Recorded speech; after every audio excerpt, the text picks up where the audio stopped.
Hrali sme proti ligovému tímu, myslím si, že zlomovým bodom bola tá nepremenená penálta z našej strany.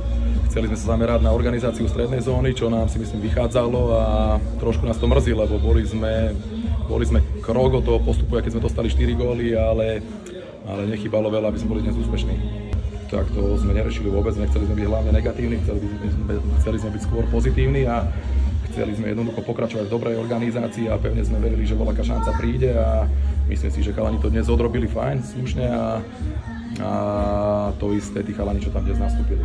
Tak ja si dovolím tvrdiť, že tá druhá liga je náročná a jednoducho každý si myslí, že sme proste favorit, ale každý sem príde a jednoducho každý tu má motiváciu u nás a tie týmy tu odohrajú fantastické zápasy proti nám. Čiže my stále máme proti sebe tým, ktorý taktiež trénuje a taktiež, ktorý má skúsených hráčov.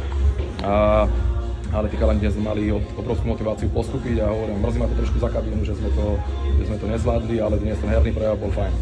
Tak aj teraz sme mali proste skôr takú pozitívnu reč, aby sme sa neopúšťali, aby sme boli pozitívni a aby sme na to nadviazali v nedeľu.